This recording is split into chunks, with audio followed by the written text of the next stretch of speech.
something of a higher a moral integrity, right? And second, that a university would likely not allow any of its administrators to concede that any decision was made due to a campaign. That would only incite the Charlene's and the Camilos of the world to launch other campaigns if they know they can measure that the campaign was a major influence. So, for example, Rutgers University, the Scarlet Knights, they chose to go with Pepsi. We knew that it was due to the campaign. Certainly Pepsi may have not made a lucrative offer, but Pepsi knew that there was a strong campaign on campus. And so you'll ask Rutgers University administrators and they'll say, there was a more appealing offer made by the Pepsi company over Coca Cola. We chose that supplier. Right. Excellent. Those are the facts as they see them, as they choose to present them. We know that the campaign and the movement behind it was the catalyst, was that final domino that forced them to make that decision.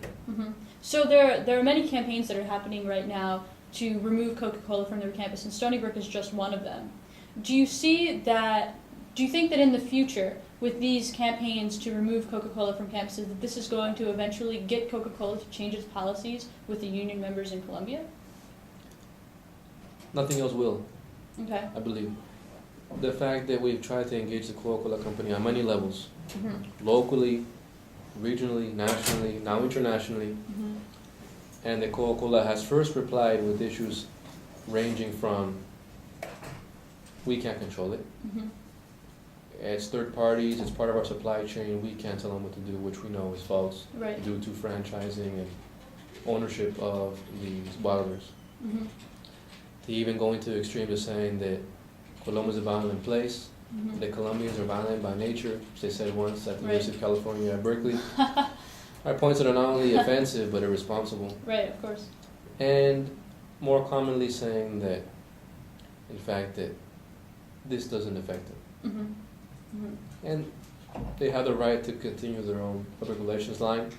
They, in fact, one of the big errors, and I say this publicly, even if Coke, I'm sure, already knows it, is that this is not an issue to be taken through public relations, but to be taken through serious issues of labor and environmental considerations.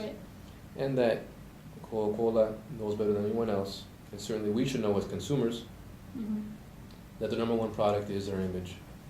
And their marketing, their advertising does not go into improving their brown, sugary bubble water products. It goes into the creation, protection, and greater distribution of that image. Because of that, we know that if there are campuses such as Stony Brook University, campuses such as Ohio State University, University of California, Florida National University, schools throughout the UK, Venezuela, Australia, and in Canada, among others, that hurts that public image. That gives the corporation a big enough black eye that they would want to sit down to negotiate, which they have.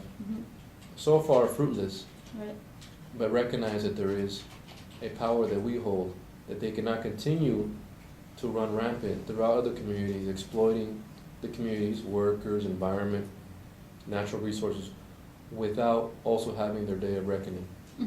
And our goal is to not to eliminate the Coca-Cola company from the face of the earth, but instead to make sure that we can uphold them to a higher code of integrity.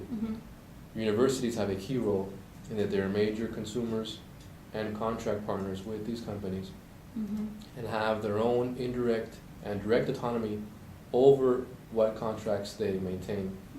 So having an ethical code of conduct is critical. And executing and enforcing it is just as critical. So the companies like the Coca-Cola company or other companies that may have dealings with our universities, such as sweatshop garment producers, such as third-party cafeteria or physical plant operations, such as Airmark, Chartwell Compass, Sodexo, that there will be a common line, because that is the